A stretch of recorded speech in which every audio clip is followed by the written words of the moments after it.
and then like be in a sweat panic, right? Right. Because it's like, oh my gosh, what am I gonna do? Right. So all is well. Yes, all is well. What am I gonna do? Right. So this is gonna be a conversation where there's like layers on layers. I see. And absolutely it is. Absolutely it is. All right, cool. I'm ready for that. I am ready for that. It's all right. We'll just roll out and we'll just keep having our conversation because for the sake of time, we want to definitely dive in on our topic today.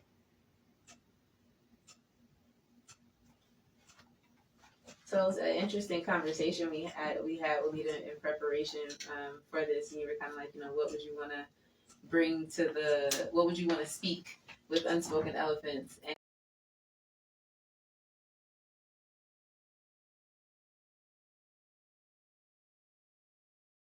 I think what we kind of landed on was navigating the storms of change and really. So, I mean, Takiyah's being very humble in this space right now. So, sharing on Facebook, we did share who Takiyah was very briefly. Last week, we talked about Takiyah in regards to what she meant to Unspoken Elephants and the work that she's done with us. She did not even know we were having that conversation about her.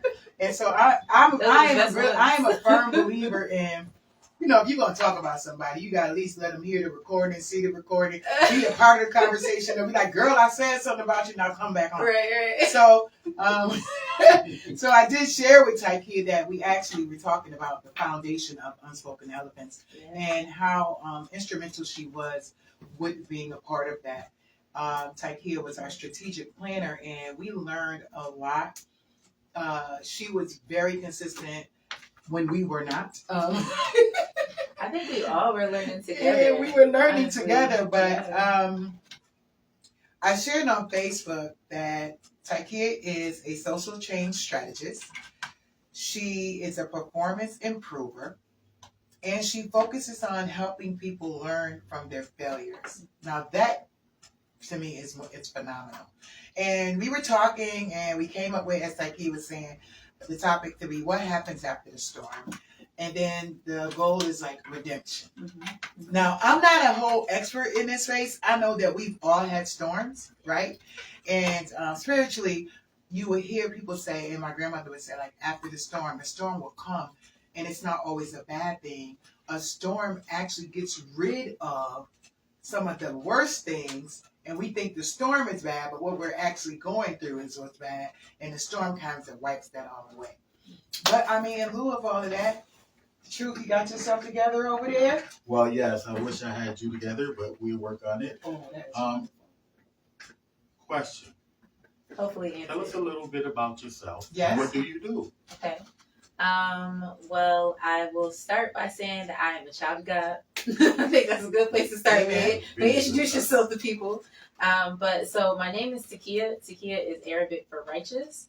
And so that's a commitment that I try to commit to throughout my life. So what that looks like for me in terms of what I do for a living is really show up as a facilitator, as a strategic planner, as a coach.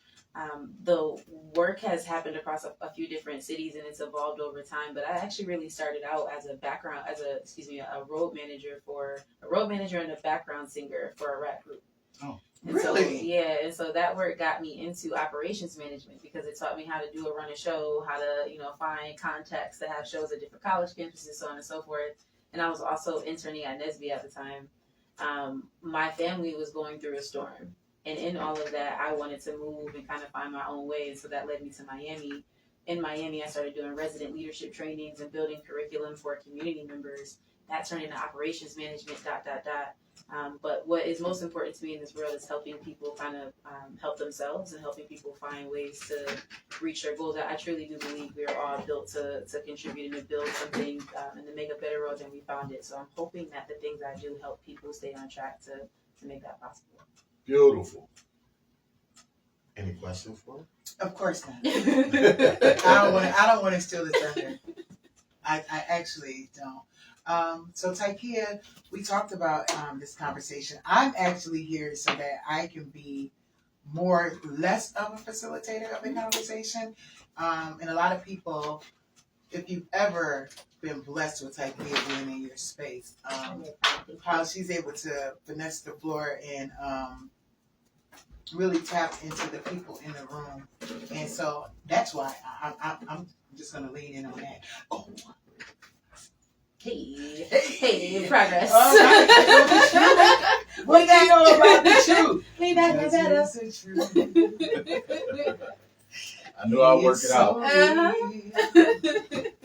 Yes, sir. All right, so we're gonna dig into this conversation. So the storm, and then what we do after the storm, and the goal, like redemption.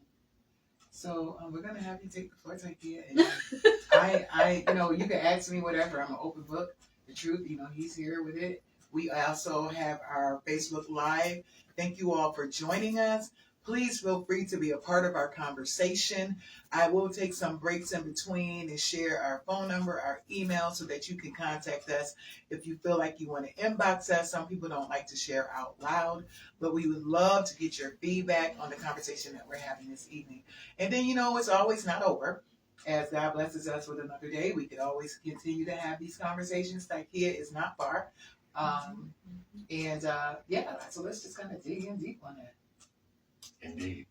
All right, so I know where I want to start. Okay, so I'm going to start with taking the lift over here. So getting driven over here and telling the person I was coming to do a radio show. And he's like, what's the topic? I was like, navigating storms. And he's like, oh, have you navigated any storms? And I started laughing because I'm like, I just navigated this storm like 30 minutes ago. I haven't slept since 1. I'm navigating mad storms, but here I am. But yes, I started like trying to think about which ones I would tell a stranger in a car. And they all were physical ones, right? So they were, earlier this year I had an emergency surgery because my ovaries were twisted twice, or I had a blood clot a couple of years ago. Those all seemed like safe ones to share with somebody. I didn't think too much. It's funny, the ones that felt furthest from sharing with them were the ones about heartbreak, because they felt less significant to tell a stranger for some reason. So I guess my first question to you guys with that preface is, if somebody were to ask you, like, if you got into a lift and somebody asked you, like, have you been through any storms, or asked you to tell them a few of your storms, like, which ones would you tell a stranger? Ooh, that's a good question. I have so many storms. Right? This is how I felt in the car. Yep. Imagine me driving down Wellington. Share? Yep. I don't know. That kind of take you back to. I mean, like, for me, the greatest storm was losing my mother. Oh yeah. And I'm still trying to recover. And then I lost my father, and I lost 2 other brothers. So, it's just me and my youngest brother left, So I'm still weathering the storm, as you might say. Can I respond to you? Yeah. I'm asking, can I respond to you, because I do these restorative justice circles now, and so it's always like trying to not talk. But so I tell the guy my storms, and then he tells me about his family. And he told me how his father had just turned 100 in June, and then his mother died in July. And then 2 of his nephews passed away. And so, I actually told him to listen to this radio station, so I feel like I'm telling somebody else's business. Oh, wow. But I don't know, there just seems like there's a little bit of, alignment with you just saying that just now. Because we got into a conversation just about loss and the loss across different ages and how you really live with that. And I think losing a parent is half defining. Yeah. Yeah. But I honor what your parents built, man. You're a good guy. Oh, thank you. And there's more storms. I mean, I am married. This For is real? where I mind my single business. Okay. We have debates. We do not have those type of storms. But it's just being in relationships in my past. Those storms, do you put an umbrella to cover yourself through that storm and just keep pushing through? Or do you just get out the rain? That was the major thing for me growing up. Like I said, I did lose my parents at a young age.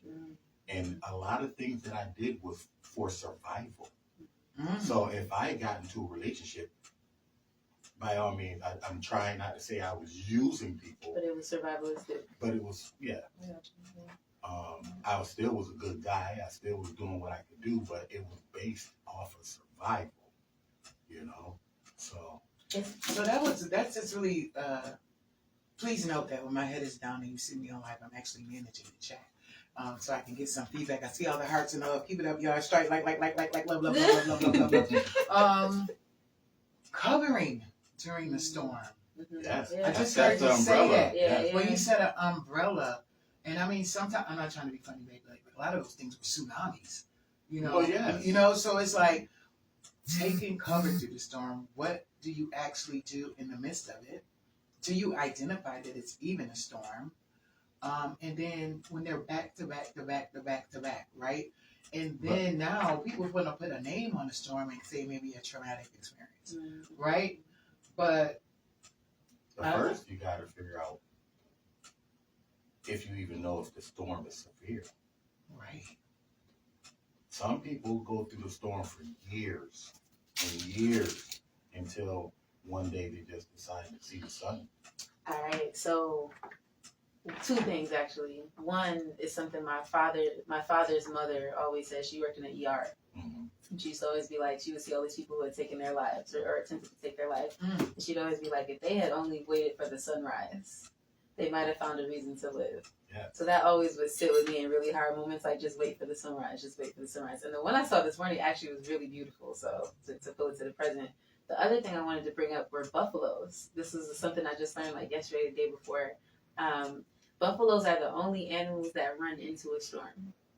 Really? Yeah, because that's the quickest way to get through it. If you continue to try to avoid the storm, the worst part is going to keep hitting you every single time because the safest part of the storm is in the middle. Oh, wow. The eye of the storm. Yeah. And I mean, it would take an animal to know that, right? Right, Instinct. right, exactly. It would take an animal. To the question that you asked, like, what storms do you share?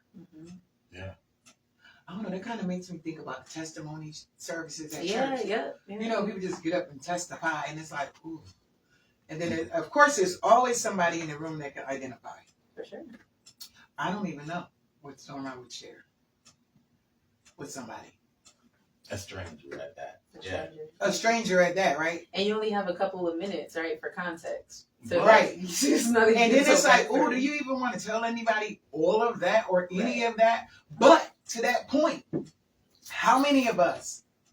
I know where you're going. You know where I'm going. I'm how many of us? I know where you're going. I know. I'm telling y'all. This happens all the time to me and my wife. I know what you're about to say. Yes. I love black love. Please. Yes, this happens. First of all, we're finishing each other's sentences. I thought it was just me growing up, right?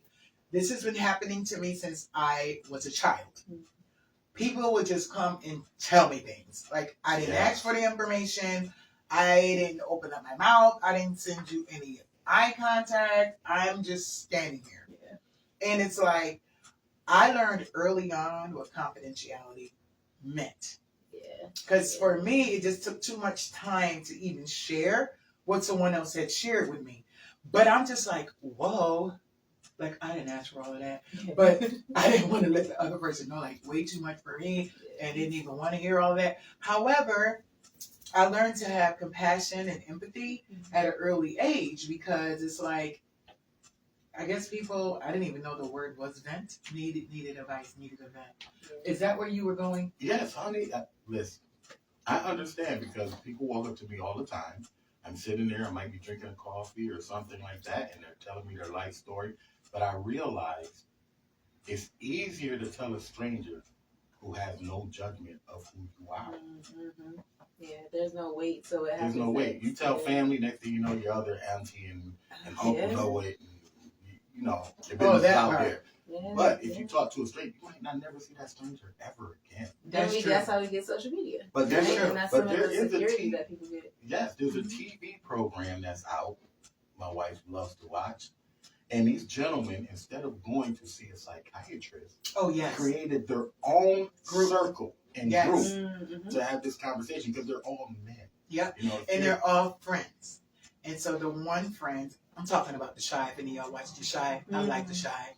And so the one friend who's like a community leader, all of the guys in the group were a leader in their space, right? But he kind of was like, okay, we all going through stuff. We all have a common issue, but none of us want to go to a therapist. Mm-hmm. So thing is, we all get together anyway and we talk. So kind of let's just do a little bit more in a formal setting.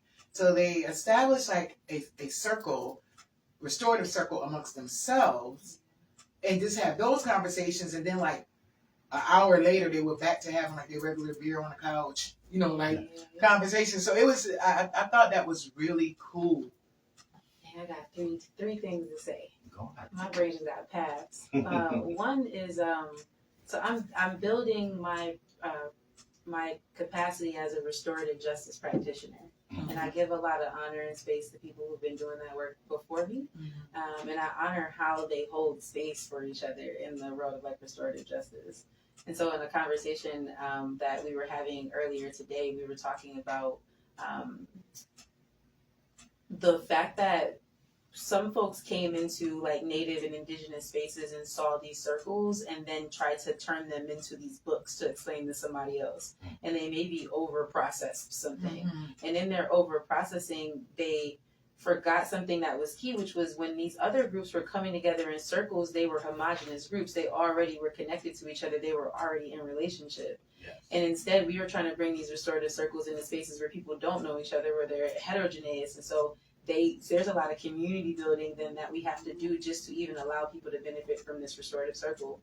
Circles are also a deeply African diasporic concept as well. So to see Black men decide to pull themselves into that circle, I think is powerful. And then the nerd in me, not other, but the nerd in me also wants to bring up the power of collective wisdom and collective knowledge. That when you sit in a group in a circle with other people, there are things that other people see, know, and understand that you just won't see, know, or understand. Because you all have different lived experiences. So there's a lot of power in coming together in group and really showing up as a community of Black men practicing something together. Yes. Right? So I think when those groups decide, hey, we're practicing liberation together, we're practicing healing together, we're practicing love together, whatever it is that you're practicing, to do that in a group, I think is more powerful than we might even realize on a cultural and a energetic level. Yeah, it's very hard to get a friend, a male friend, to just go to the doctor. Yeah. So check out that call. Right. Yeah, we had that conversation 2 weeks ago with Dr. Prosper. And we're definitely going to have him back on. And then also have him in a larger space to actually dig a little bit more deeper in what that looks like with not just Black men, but in our Black communities overall. Yeah. But again, we're going to get back to our topic in regards to what your storm looked like. Yeah, word. Thank you. What would you say? Look at that. Love as accountability. Oh, y'all like put it back on me? No, we never forgot. We never forgot. Did y'all see how I segued the conversation? I thought I answered. I answered the question when I was saying. That's interesting because that brings another question to mind. Absolutely. I don't know what I would share with anyone. You know what? I'm gonna tell you the storm that I share. Because I think that it might be present sometimes. And I'm learning to lean in and share it. Okay, so here we go. Most people would think that I am not introverted. Go figure. Okay, so I'm an intro. Is that good? Okay. So there's moments that I don't mind being around people, just as probably a regular person. But then there's moments that I totally want to be like inside, and it does get probably a little bit more than the average. Okay, but there's a reason for that, because my storm is I have peer trust issues, and so I went through a lot of storms in that.